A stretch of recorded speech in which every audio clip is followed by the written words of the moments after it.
Igbere ndị nwe m ndewonu. Anyị ekelela unu maka ịbịa nọrọ anyị ihe mmemme nke ịmala Igbere bụ nke anyị na-eme kwa izu chọọchị ọbụla nke a na-akpọ izu Sọnde saa elekere anyị 6 nke olu bekee a na-akpọ 6 p.m. Anyị na-eme ya saa elekere anyị 6 ruo elekere anyị 7. Ọ bụ mgbe anyị na-abịa ịmarụ ndị marụ n'Igbere, ịjụtụ ajụjụ ihe gbasara n'Igbere, nwekwa n'ike ghọsa ndị maziri hụ n'Igbere amaziri. Ụmụ ndị bụnụ ndị nwụsa anụ ihe nrisa nke anyị na-akpọ fastest finger.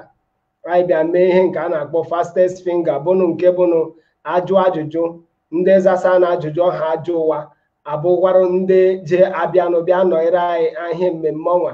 Anyị nwere ike da ajụkwanụwa ajụjụ wa da aza ajụjụ anyị jụ ụwa ọdụtụ ajụjụ olere ole ajụ ihe fastest finger ya bụrụ nwa mmadụ abụọ bụ ndị zasa anụ ajụjụ ọhụ ele o kwesị ịdụ. O ji eme m ka ngwobasakwa ajụjụ ha ajụtụla ibe ọnwa ele ọ bụ ngwobasa ya anyị nwụsa ya makwarụ eluwa ji zaa ya hekwanụ ihe ụwa aza ma nke ụwa azazi ya bụrụ mmadụ abụọ nwa bụ ndị anyị rawa nọ ibe ọnwa dị eme ihe mmemme nke taa bụrụ ndị gajenụ ịnọnyere anyị ihe mmemme nke taa nwere ike zawakwa na ajụjụ okwodo anya ele eji yiwe ha abụọ ajụjụ ọbụla ajụ nke ịzasa ga-erisi ikpe nke ọbụla ịzasa ga-erisi ikpe. Ajụjụ anyị jụ ihe gbasara fastest finger bụ anyị si n'ọdụ hụ isiogo abụọ sonu mejuo isiogo Igbere isiogo 15 kpaịtụrụ anyị afịa isiogo abụọ ọhụ waza ya. Ajụjụ ọjọọ anyị jụ bụ onye Igbere bụ na onye bụlanụ ihe a na-akpọ Attorney General ma Commissioner for Justice ra Abia steeti na-akpọ ya gịnị ndakwanụ afọ ochichi ya waza ya. Ihe ọjụjụ ọjọọ anyị jụ bụ nda ibe arụ tụfu ụlọ elu mbọrọ Igbere ọ bụkwanụ ndị ole rụ ụlọ elu ọhụ waza ya. Ajụjụ ọjọọ anyị jụ bụ Presbyterian Church onwe onye Reverend Presbyterian Church gbagola nụrụ ogo nke a na-akpọ Moderator of the General Assembly si a na-akpọ onye ọhụ gịnị waza ya. Abịa jụọkwanụ ihe mmemme nke ụmụ nwoke ọnwa naanị ụmụ nwoke na-anọ ya Igbere bụnụ ihe nke a na-eme eme ọ bụ ndị ahịa a na-akpọ kpaịtụrụ ya anọ waza ya.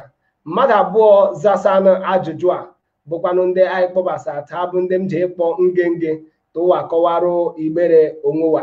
Onye nke mbụ m na-agaje ịkpọ bụ Rose Arụmma Ifeanyị Chukwu Paul ka o nwere ike kọwara Igbere onwe ya. Rose, kọwara Igbere onwe. Ndewonu, a na-akpọ m Rose Arụmma Ifeanyị Chukwu Paul. Abụ m onye ndị Ambe Ibinugwu Igbere. Isi na-ebukwanụ m na China. Ndewonu. Ndewo imela.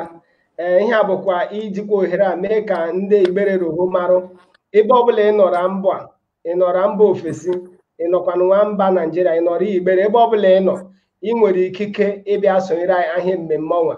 Ọ bụ nwa ile anya Igbere niro timeline mgbe ajụkwa ajụjụ a na-ajụ ele ọnwa echi dị na anyị gaje ịjụ ajụjụ ọja echi nke je menụ ndị mmosa anụ ajụjụ ọhụ abịa izu ụka ọja chọọchị ọjọọ bụnụ Sọnde bịa nọ ebe a zawa ajụjụ ọnwa.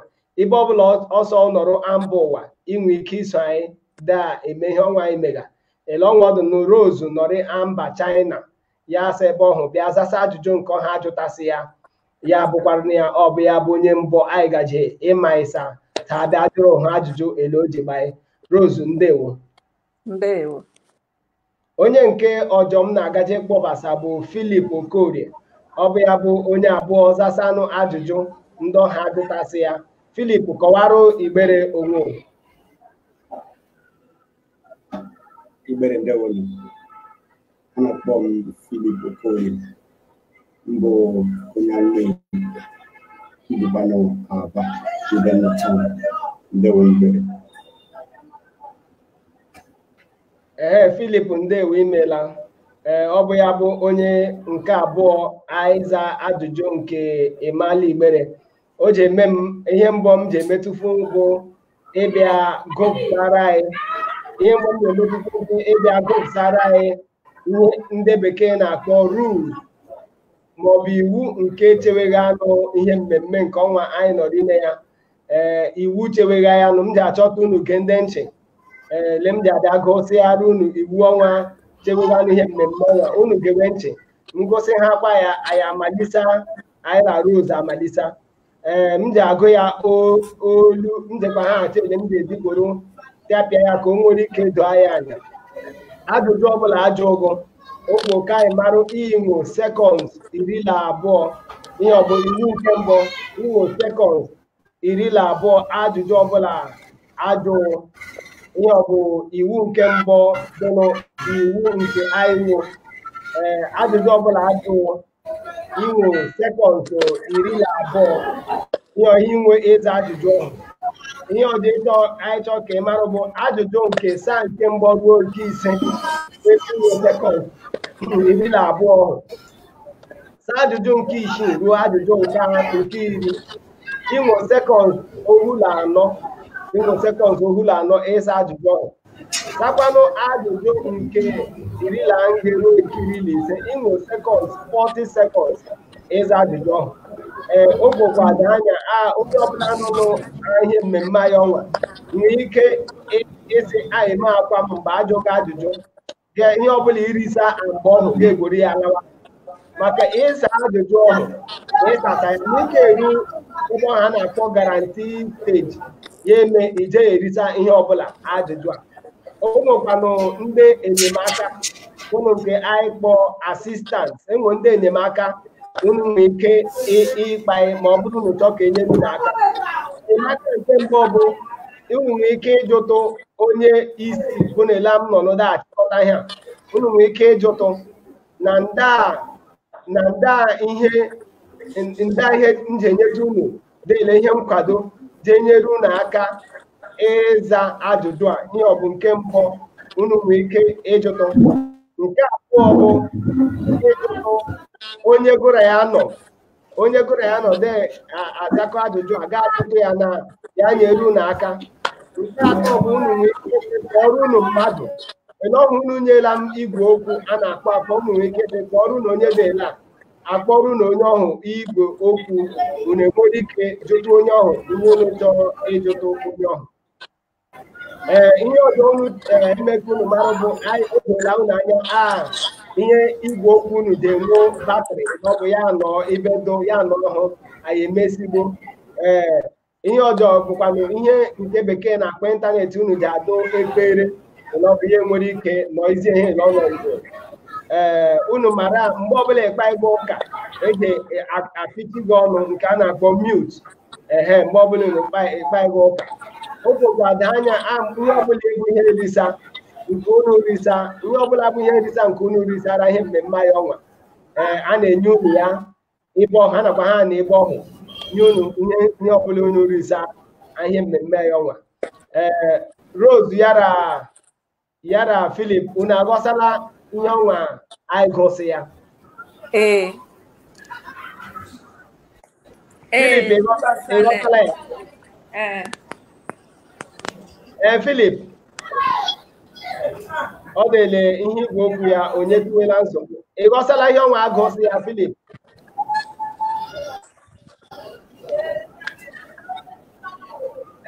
ọ bụrụ ịnụ ahịa akpa ya anụ ọkwa ngwakọzie ihe igwe okwu nke anyị nwere ike gbafe ọzọ ịghọsala ihe ọnwa anyị gụsị ya chọrọ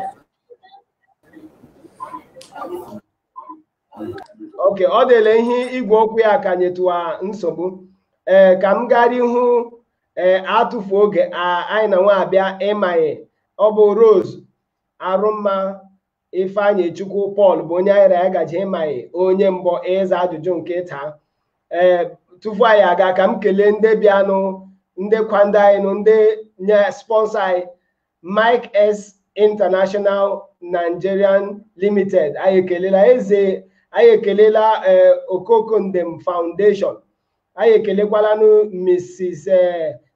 Young Sam Emenike Okereke kelee ndị Princess Hotel anyị kelekwa Dr. Iboko Imo Iboko anyị kelekwa Emeka anya ọgụ anyị ekelela unu anyị kele Mike Ese International Limited anyị ekelela nwoke ka ese Okoko Ndem Foundation anyị ekelela unu Mr. and Dr. Mrs. Ni Ijeoma Maduka Young Sam Emenike Okereke anyị ekelela unu Princess Hotel anyị ekelela unu Dr. Imo Iboko anyị ekelela Emeka Anyaogu anyị ekelela unu maka ịbịa kwanda anyị maka ịbịa sponsọ ihe mmemme nke anyị megha ihe a bụkwa ohere anyị jide akpọ onye ọbụla bụ na onye ihe Igbere na-adụ mma si anyị danwanye unu ele ọbụla unu nwere ike iji gworo bịa kwando ihe mmemme a ka ọ dụkwa ha aga ihu unu bịa nyere anyị aka ọbasi dị elu na-agaje ịgọzi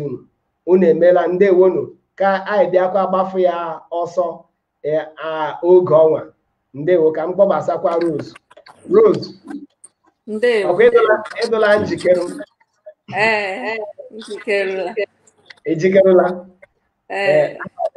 anyị abịala ịgbafu ya ọsọ mgbe tonwa ajụjụ nke mbụ bụ ajụjụ anyị gaje ịjụ si ihe ajụjụ nke mbụ anyị jụ si ọ sị na nda ibe enwu ụmụ ọbasi Igbere ndị ibe enwu ụmụ ọbasi Igbere nke mbụ si ọ bụ Ibinukwu nke abụọ si ọ bụ Ami nke atọ si ọ bụ Amankalọ nke anọ si ọ bụ Amukwu nda ibe enwu nda isiogo enwu ụmụ ọbasi Igbere Amankalọ nke atọ Amankalọ bụ ihe ọzụza ya Rose enwesala ya anyị jekwa aga ajụjụ nke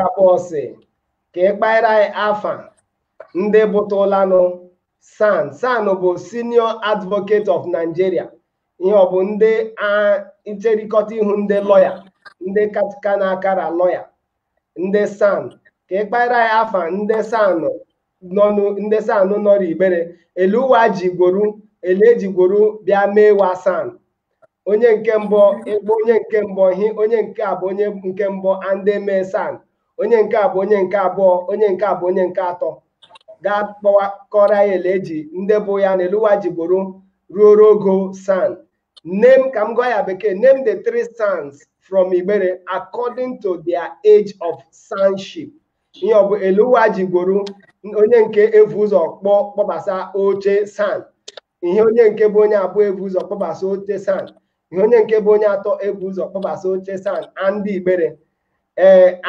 akara nke mbụ si ọ bụ Solo Akuma Chris Uche Godi Uche akara nke abụọ si ọ bụ Chris Uche Godi Uche Solo Akuma akara nke atọ si Chris Uche Solo Akuma Godi Uche ndị ahụ bụ n'ọzịza Solo Akuma Chris Uche and Godi Uche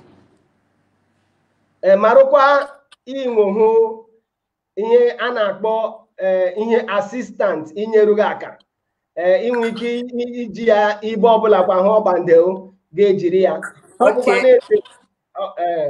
bụkwa na-esi ihe ọhịa bụ ọzịza ọ bụ ya bụ igwe okwu ọhịa inye anyị kpọọ ya odozi ma anyị onye bụ destin onye nke abụọ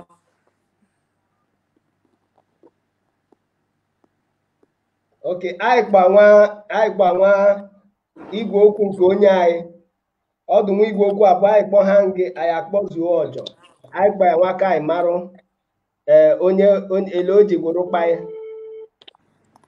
igwe okwu ọkụ anwa akụa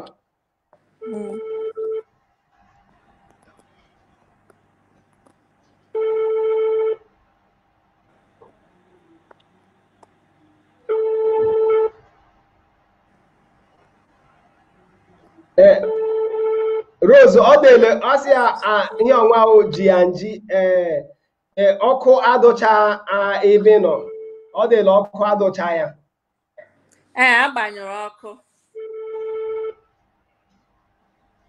anyị nọ nwada akpọ igwe okwu isi anyị kpọrọ ma ọ dị ọzaga ka anyị kpọkwa ọdụ nwa igwe okwu abụọ ka anyị kpọzuo ngọ ma ọ zakwa ga-agbalị akwa n'ele ike ha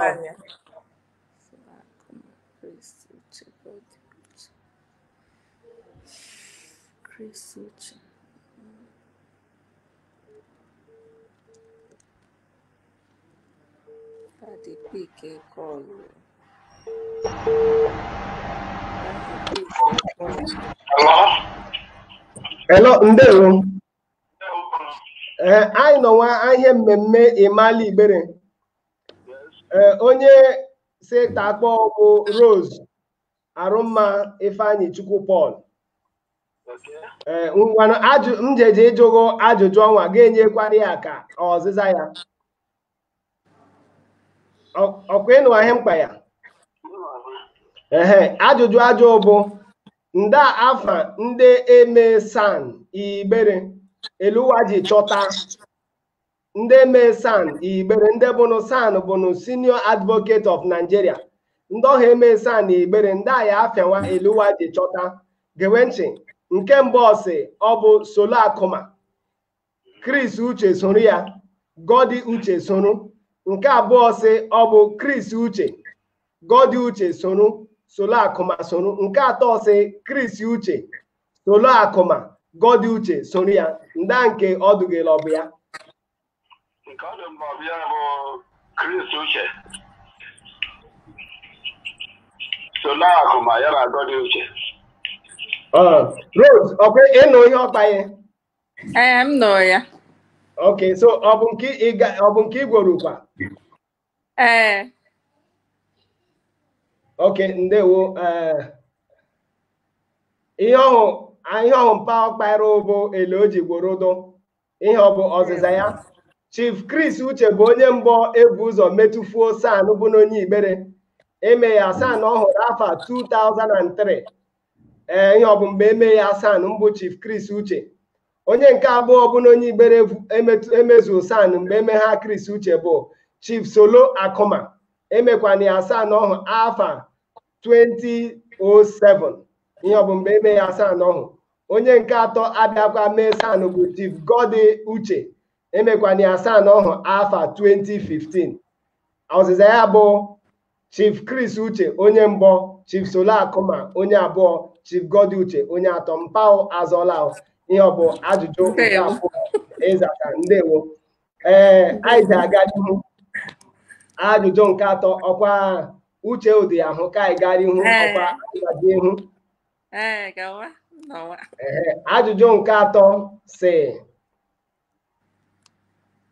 na nda onye bụtụfuonu chairman ndị Igbere Welfare Union onye mbọ bụtụfuonu chairman ndị Igbere Welfare Union m gwa ya bekee who was the first chairman of Igbere Welfare Union nke mbụ ya si ọ bụ Chief Kalu Ogo nke abụọ ya si ọ bụ Barrister E.E. Ukegbu nke atọ ya si ọ bụ Ijeoma Okocha nke anọ ya si ọ bụ George Ukegbu nda onye mbọ bụtụfuonu chairman nke Igbere Welfare Union Chief Kalu Ogwe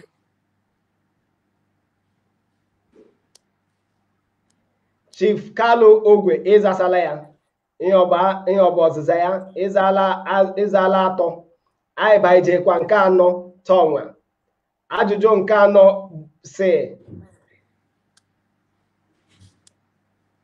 nde ebe anyị nwo ibe a na-akpọ Igbere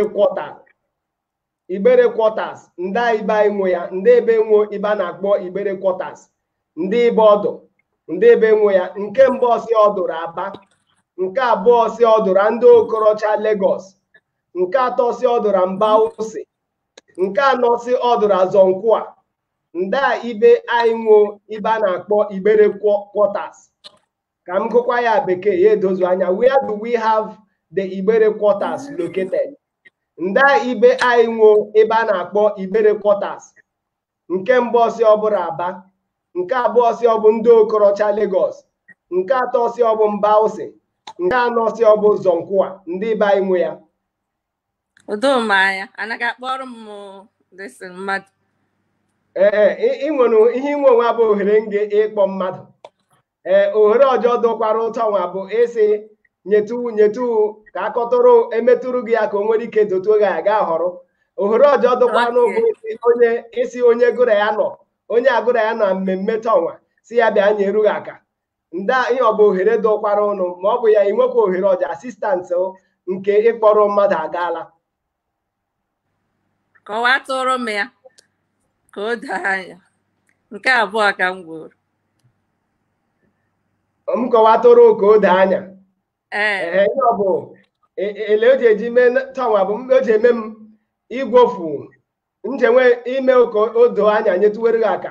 O ji eme m igwofuru nge bụnụ abụọ ya mee etikwarụnụ nge bụ ya nụ gị agbalị akwa marụ ma ị na-azasali ya angọ inyele m ji eji mee ihe edoghị anyị ma ọ ma akparụgụ ka igbo ọha akpa ụka ya ọ bụ ọdụrụ ugwu Hausa ọdụkwa n'ụra Lagos. Ihe onwele m ji eji mekwa inyeru gị akata ọnwa igbo ọha akpa ụka ya ọdụrụ ugwu Hausa ọdụkwa n'ụra Lagos ọdụ nwaala Igbo ngwaza akwa Aba. Ihe ọhịa bụ na ọzịza ahụ. So ihe ọ final answer ma ọ bụrụ ndị bekee. Ngwanụ m blọkụ akwa ya down kwa ya. Okay.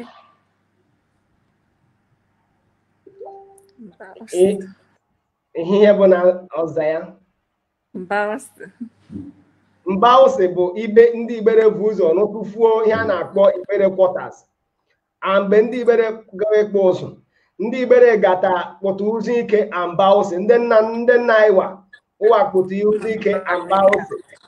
Ihe ọgwa n'ebe ụwa abịa rụọ ebe a na-akpọ Igbere quarters eji hụ mara ibe ndị Igbere bukọta ya Mbaose. Ọtụtụ ndị Igbere sakwa Mbaose fụjekwarị Aba. Ele o ji gbaghị ịnụla n'ihe anyị kpaghị iwu anyị eliwu anyị ji mee. Ọ bụrụ iruru agaranti sọmbụnụ nọmba 5 ị ga-ala egosi ikpewu. Ele o ji gbaghị ọhịa eme mgbe ọhụụ jide ajụ esi ka ala ọkọ ya down. Ọ bụrụ esila ka m lawa ị ga-ala egosa ego ndị rile erisa ha ajụjụ nke mbụ ruo ajụjụ nke atọ ị ga-ala enwosa ya goro ya lawa ma ele eji n'ụgbọ atọ nwa onwekwa ikpe irisa gberu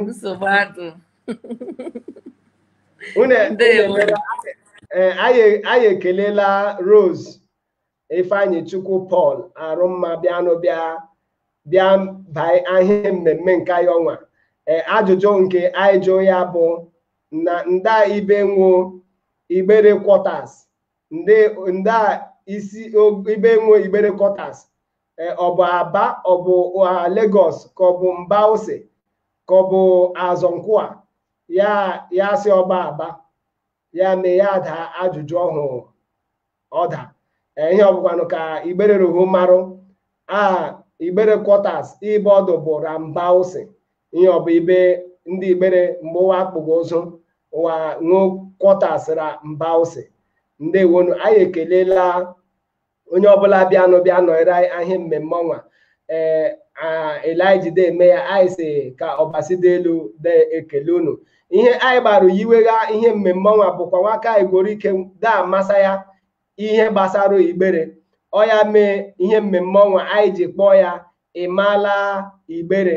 Ihe anyị ji kpọọ ya ịmala Igbere ọ bụ ka anyị nwere ike gworo ya ma o mere anyị ndị nọ n'ụzọ ije ma o mere anyị ndị nọ n'uhu ka ụwa nwere ike daa masa ya ihe kwesịrị ịmasa gbasara Igbere. Ọhịa anyị ji gworo bịa yiwegha ihe mmemme ọnwa anyị na-eme kwa izu chọọchị ọbụla saa elekere anya 6 bụnụ nke ndị bekee na-akpọ 6 PM Nigerian time ruo elekere anya 7 bụnụ 7 PM bụnụ mgbe anyị na-ezukọ ahịa mmemme ọnwa. O nwekwanụ ndị anyị na-akpọbasa anyị rawaji anọ ada ajụwa ajụjụ ele ajụ anyị da azasa ihe ele ijide erisa ikpe. Onye ọjọọ anyị ra ya je anọta ọnwa bụ Philip Okori. Ọ bịa bụ onye abụọ zasa na ajụjụ fastest finger ajụjụ anyị jụ mgbekwanụ kpọbasawa rocha. Atụfu oge ka m keletu ndị sponsọ anyị Mike S International Limited anyị ekelela nwoke ka ese Okokondem Foundation anyị ekelela unu. Mr. and Dr. Mrs. Ni Ijeoma Maduka Young Sams Emenike Okereke anyị ekelela. Princess Hotel anyị ekelela unu. Dr. Imo Iboko Imo anyị ekelela. Anyị ekelekwala Emeka Obike maka ịbịa sponsor program ọnwa anyị nọrọ ime ya. Ihe ọbụkwa iji ohere kpaịrụ ndị nwanne anyị ndị ihe Igbere na-adụ mma ndị chọọ ọnụ ka ada amụsa ihe gbasara Igbere. Ohere dụkwara unu ịbịa sponsor program ọnwa anyị nọrọ ime ya.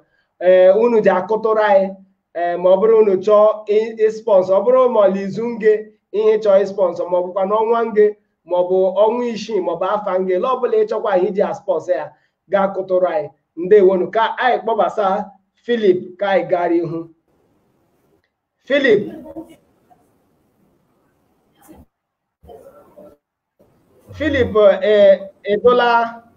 edola njikere.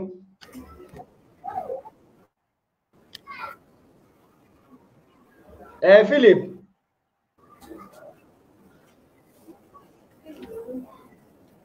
gịnị ma anyị anụ akwa olu gị edola njikere.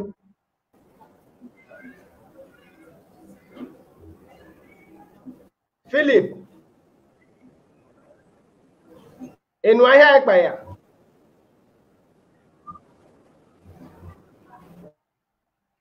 Mewezie ihe bekee na-akpọ ọdio. Mewezie ọdio ele ọ bụ gị nwere ike na ayada anụ ihe ịkpa ya. Ọ bụ onye nke abụọ anyị na ya gaje ịnọ izu nke taa.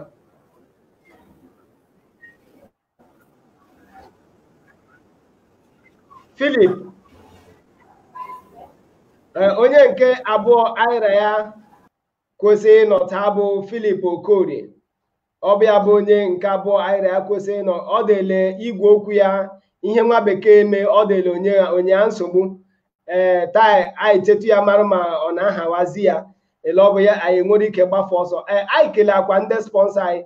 Mike Ese International Limited, Nwokeke Ese Okokondem Foundation, Mr. and Dr. Mrs. Ni Ijeoma Maduka Young Sams Emenike Okereke, ndị Princess Hotel anyị ekelela unu. Dr. Imo Iboko anyị ekelela. Emeka Anyọgụ, Maazị Emeka Anyọgụ anyị ekelela. Ihe a bụ ndị bịanụ kwa ndị anyị nke ndị bekee na-akpọ sponsorship ahịa mmemme ọnwa. Njikwa nwa ohere a da-akpọtụkwa unu nwa onye ọbụla bụ na onye Igbere chọọkwanụnụ ka anyị na-eme ihe ada aga ihu. Ohere doro unu ịbịa sponsor anyị. Inwe ike ịkpọ coordinator anyị na 08060013353. Ga-akpọ coordinator anyị ahịa mmemme ọnwa si ya na ịchọ ịbịa sponsor tụ na ịchọ ịbịa kwa ndetu anyị. Elọbụ enwere ike da ezi ụmụrịma ihe ada akpagharịwa ihe gbasara Igbere ihe kwesịrị ịma gbasara Igbere ada akpagharịwa wada amasa ya. Ndewonu ka anyị mara ma igwe okwu a Philip ọdụla mma. Philip igwe okwu ọdụla mma.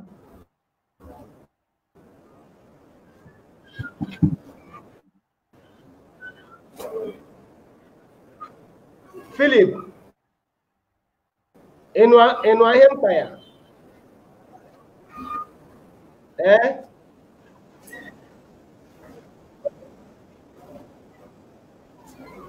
Ịnụ ahịa mkpa ya Philip. Okay, ịnụ ahịa mkpa ya tọwa. Ndola njikere. Edola njikere. Ndola njikere. Edola njikere. Ọkwa igwe okwu ga na-enyekwa anyị nsogbu. Ngwanụ ka anyị gaa n'ihu gbafe ya ọsọ atụfu oge. Ajụjụ nke mbụ Ndola njikere. Ajụjụ nke mbụ m gaje ịjụ ose. Ajụjụ nke mbụ ose.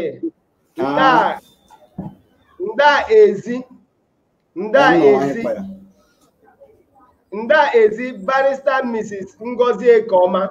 Nda ezi ebe ọsa fụsa. Nke mbụ ọsị ndị Okorocha Ibina Ukwu.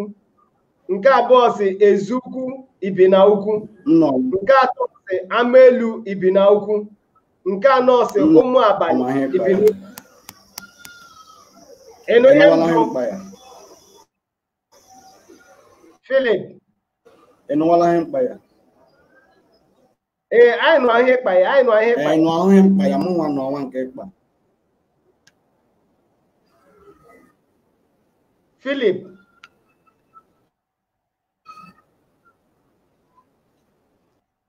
Ndị nwanne m ndewonu, ọ dịle ihe igwe okwu ya ka anyị ahụ nsogbu. Ya mee ada ajụ ya ajụjụ ọnụga ihe anyị kpaịga ka amarụ ma igwe okwu ya ọ na-adụtụ mma. Ele ọ bụrụ ọdụtụ mma anyị agara ihu gbafukwa ya ọsọ.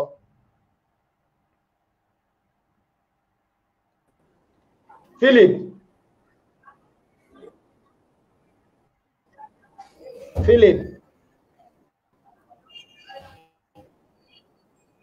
Ịnụwala ihe mkpa ya?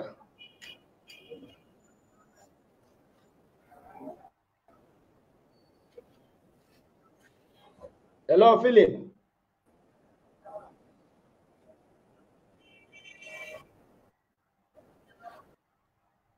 Unu eweliwo, anyị jekwa ka anyị chetu ka ya nke nta. Ebe anyị nọdụ eche ya ka m kọwatụrụ unu ihe anyị gbara iwe ihe mmemme ọnwa. Ihe mmemme nke Imali Igbere bụ Igbere mmiri wara ndị enyiwa, ndị sponsọra enyiwa bịa iwegha ihe mmemme ọnwa bụnụ nke anyị na-eme kwa izu Satọde ọbụla saa elekere anyị 6. Ihe anyị ji iweghakwana ya bụ ka enwere ike mee ka omereme anyị ma ndị amụrụ ụzọ ije ma ndị amụra mba ka omereme anyị nwere ike daa amasa ihe gbasara Igbere. Ele ọ bụ o nwere ihe ọbụla ajụ gbasara Igbere ga-enwere ike zalie ya. Ihe ndị emakwanụ gbasara Igbere ịbịa n'ele ọnwa ime mmemme ọnwa ga-enwere ike marụ ya zasakwana ya. Ịda azasa ya mgbe ọ hụkwa gada aga ihu. Ihe anyị ji iweghe ya bụ ka enwere ike daa ama ihe gbasara Igbere. Ele anyị ejekwa ndị ajụ ajụjụ ma ihe gbasara omenala Igbere ma ele Igbere ji malisa makwanụ ndị bụnụ ndị Igbere ihe ụwa mesaghị alara Igbere. Ihe ọ bụ ele anyị jede ajụ ajụjụ a anyị da-ajụ ya kwa izu ụka eru izu Sọnde ọbụla elekere anyị 6 anyị ezukọta ebe ọnwa bịa nwere ike jụọ ndị anyị ji akpọ gbasara hot seat. Anyị ajụwa wada aza okwodo anya ele anyị ji mee ihe a bụ ajụjụ ọbụla ịzasa anyị na-erisi ikpe. Anyị tinye ikpe ruri 50,000 kwa izu ụka ọbụla. Kwa izu ụka ọbụla anyị tinye 50,000. Ọ bụ ihe ikedo ịzachita ajụjụ ha ajụ zachagbuo ịzaruo ajụjụ nke 15 ga-erisa ego ọhụ eti 50,000 kwa izu ụka ọbụla. Kwa izu Sọnde ọbụla anyị ti 50,000. Ọ bụ ihe agaje irisa. Taị masakwa ma Philip ma igwe okwu ya ọ dụkwala mma. Philip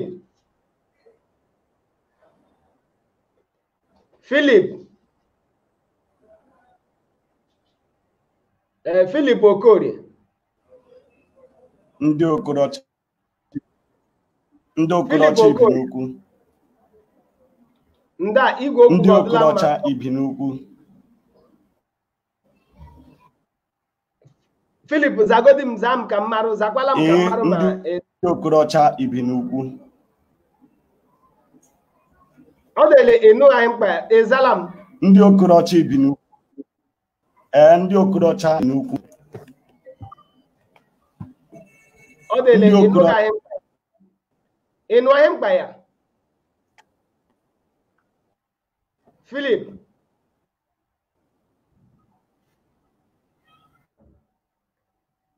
Nsogbu adụ ọ dịle ihe igwe okwu ya ekwogha. Ndori akpa ya da ajụ ihe ndị ọjọ da agaje ihu. Ka mmekwa nwaka anyị marụsị ihe mee na anyị ji kpọbasawa na oche nke taa bụnụ nke ndị bekee na-akpọ hot seat bụ ajụjụ anyị jụla izu ụka na-aga bụnụ sanizu Monde bụnụ ajụjụ anyị jụla bụnụ onye nwosanụ ajụjụ ọhụ ya enwere ike bịa nọnyere oche ọnwa. Ajụjụ nke mbụ anyị jụ ebe ọhụ bụ sị ndị a enwere isiogo 15 bụnụ isiogo Igbere nwụla saa ha mbọ. O nwere isiogo abụọ anọkwa ndị afa isiogo ọhụ. Ọ bụ ajụjụ nke mbụ anyị jụla. Nke abụọ anyị jụkwala bụ sị o nwere onye bụ tụfu na onye mbụ bụnụ Attorney General or Commissioner for Justice bụ na onye Igbere si nda afia onye ọhụ ndakwanụ ihe otutu ya nda ihe echi ya gịnị. Ajụjụ nke atọ anyị jụọ bụ ụlọ elu mbọ arụ tụfuru Igbere ndị ibe arụ ya ọ bụ ndị ole rụ ụlọ elu ọhụ. Ajụjụ nke anọ anyị jụọ bụ Presbyterian Church o nwere reverend bụ na onye Igbere na Presbyterian Church Chorunurogo moderator of the General Assembly si ndị ha na-akpọ onye Igbere ọhụ. Abịa jụkwana ajụjụ nke ise sị otu bụnụ ndị ụmụ nwoke bụ ndị na-anọ ya n'Igbere. Otu ụmụ nwoke na-anọ Igbere kpaịkwala nye anyị kpaa ya afọ otu anọ bụnụ naanị ụmụ nwoke na-anọ Igbere. Ihe ọ bụ ajụjụ anyị jụ ndị dị ukwuu bịa zata ha ajụjụ ọhụ onwe ndị zasa ya nụ ya bụ kọwarụ Rose Arụma Ifeanyị Chukwu Paul bụ onye zasa ya nụ ya na Philip Okorie bụ ndị zasa ya nụ ya mee Rose abịala bịa gbalị ike ya onye ọjọọ anyị kpọbasa akwanụ bụ Philip ya meela igwe okwu ya ọkanyetụwa nwa nsogbu ka anyị letụkwala ma ọ dụla mmata ọnwa. Philip ịnụwala ihe mkpa ya nnọwa ihe mkpa Philip ịnụ anyị mkpa ya tọnwa nnọwa ihe mkpa ya tọ ịnụziwele ya tọnwa ịnụziwele ya ele iwu anyị ji edo bụ oge enyewo ajụjụ nke mbụ ọhụrụ agaala anyị eji ajụkwa gị ajụjụ maka anyị ama ihe menu ma igwe okwu ọhụrụ ma ọsaghị aka ma ọsakwanụ ibe ole anyị aja ajụkwa gị ajụjụ maka oge ya agaala ele anyị jikwa n'ogboro iwe ahụ anyị ji agara ihu anyị ji asị ije agakwara ihu anyị ji agara ihu ma anyị jekwa na ajụ gị ajụjụ nke abụọ tọnwa gedekwa nchị ka ihe ajụjụ nke abụọ ga-azakwanụ ya. Ihe ajụjụ nke abụọ si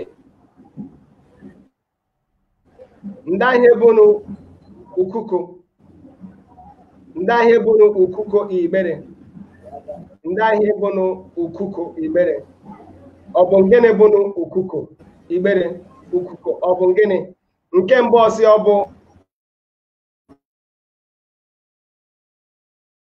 a na-ejeghe ahụ ụlọ iwuru. Nke atọ sị ọ bụ ekpu ụlọ akwara ụlọ n'ọba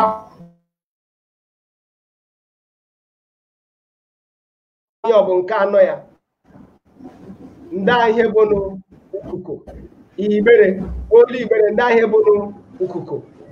Nke mbụ ọsị ọ bụ alaka ihe oriri. Nke abụọ sị ọ bụ ebe a na-echewegha ihe ebe a na-ewuri ihe. Nke atọ sị ọ bụ akụkụ ụlọ. Nke anọ sị ọ bụ efere ihe oriri nda nke ọ bụ.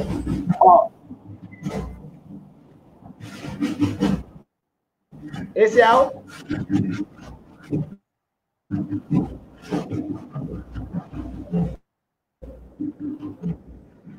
Philip oge ahụ oge anwa D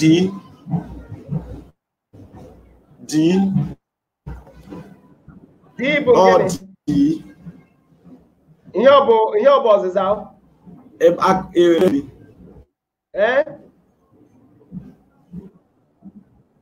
efere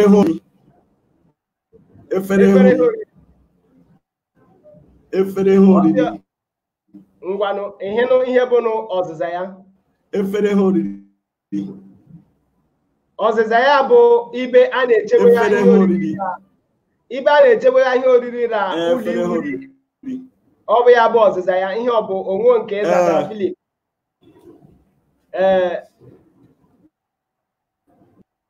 ndewonu Philip za ọsị ọbụ efere ihe oriri ezi ọ bụkwanụ efere ihe oriri. Nkuko bụ ibe ọha a na-echeweghe ahụ a na-echeweghe ahụ ibe a na-ewuri ihe.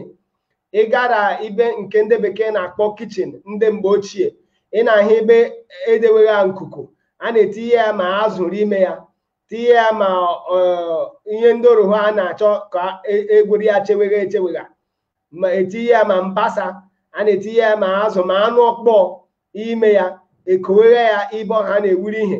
Ndị ichie na-ekowegha ya mgbe ọrịa a na-ekowegha ya ibe elọbụ anwụrụ ọkụ ma ọkụ nta dịkwa hụda akwatụ ya ibe a na-ewuri ihe ọ bụ ya bụ ihe a na-akpọ nkuku ọ bụ ihe a na-akpọ nkuku ọ bụ ihe ọhụ nwanne anyị nwoke si na ọ bụ efere ihe oriri ọzasa ya mee ọdụm ngwụta izu nke taa anderuhu bịanụ ịbịa zaa ajụjụ nke taa ụwa azasa uwe erisa ikpemọnwa m dewega no 50,000 ata elọbụ onye ọbụla azasa anụ ajụjụ ndị ajụtasị ya nwere ike risa 50,000 ajụjụ nke mbụ anyị jụ Philip ya bụrụ igwe okwu ya maọbụ nke n'ime ajụjụ nke mbụ anyị jụ sị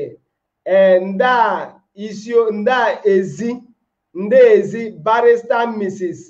Ngozi Ekeoma nda ezi ebe ọsa fụsa nke mbụ ọsị ọ bụ ndị okorocha Ibinukwu nke abụọ ọsị ọ bụ Eziukwu Ibinukwu nke atọ ọsị ọ bụ Amaelu Ibinukwu nke anọ ọsị ọ bụ Ụmụ Abalị Ibinukwu ọzịza ya bụkwanụ barrister Mrs. Ngozi Ekeoma ọsara Eziukwu Ibinukwu fụsa ihe ọ bụ isi ogo ebe ọsa fụsa ihe ezi ebe ọsa fụsa ajụjụ nke abụọ anyị jụ izu nke taa bụ na ihe a na-akpọ nkuku nke mbụ anyị si bụ ọ bụ alaka ihe oriri nke abụọ si ọ bụ ebe a na-echewega ihe ebe a na-ewuri ihe nke atọ si ọ bụ akwara ụlọ nke anọ si ọ bụ efere ihe oriri Philip bụnụ onye nọroche nke ịza ajụjụ si na ọ bụ efere ihe oriri ọzịza ya bụkwanụ ihe ọzịza ya bụ si ọ bụ ibe a na-echewega ihe ebe a na-ewuri ihe ndewonu anyị ekelela ndị rohubịa nọire anyị ra ihe mmemme nke taa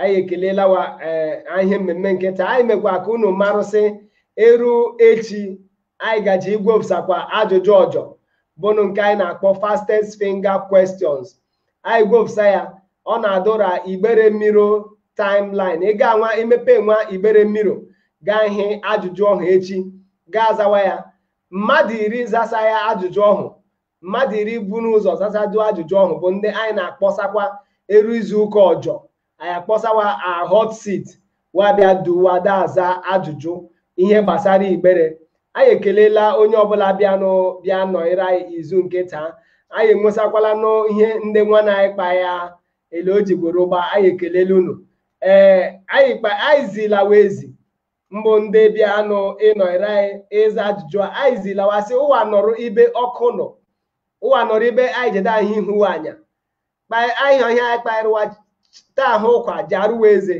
anyị ta ụkwa jarụwa eze kparịwa ha akparị gbọwa mara igwe okwu mụ nwa ji aka m kpọchagbuo wara igwe okwu zie wade ma ya edesi nọrụnụ ibe ejede anyị ihu n'anya ma o juo anyị anya izu nke taa ande bịakwanụ taa bịakwa bịa nọịkwa ibe ahị gị ihu anya Philip nọ ibe gbaa n'ichuli Rose Arụma nọ ibe gba ichuli ya si agbanyụ ọkụwa mgbe ọjọ unu ji anọịra ndị ọjọ ji abịanụ unu biko nọịnụ ibe ọkụ jede acha elọbụ anyị enwere ike de ahị ihu unu anya m ji ohere ada ekele Rose Arụma Ifeanyi Chukwu Paul maka bịaza ajụjụ nke taa njikọ ohere ada ekele Philip Okorie maka ịbịaza ajụjụ nke taa ọdụm ihe mwute onwe onye ọbụla risata n'ikpe ọnwa m dewega taa ihe ọ bụ 50,000 ọnwa ndị Igbere Mmiri wara ndị enyiwa dewega taa maka irisa onwe onye risa ya nọ unu marụ erukwa izu ụka ọjọ anyị ji akpọsa ndị ji abịanụ bịa risa ikpe ọhụ biko ọtụtụ eru echi ga-agara Igbere Mmiri Facebook anyị gaa ihe ajụjụ nke izuụka bịa na-abịa aza ya anyị ekelela ndị sponsor anyị Mike S International Limited anyị ekelela nwoke ka ese Okokondem Foundation anyị ekelela unu Mr. and Dr. Mrs. Ni Ijeoma Maduka Young Sam Emenike Okereke anyị ekelela unu ndị Princess Hotel anyị ekelela unu Dr. Imo Iboko Imo anyị ekelela Maazị Emeka Anyaogu anyị ekelela unu maka ịbịa kwa ndị anyị a sponsorship ahụ mmemme ọnwa anyị sị ka Chineke gọzie ihe ọbụla ebiri okomoko ụmụ o ji adụkwanụ izu ụka ọjọọ. Unu emeela ndewonu.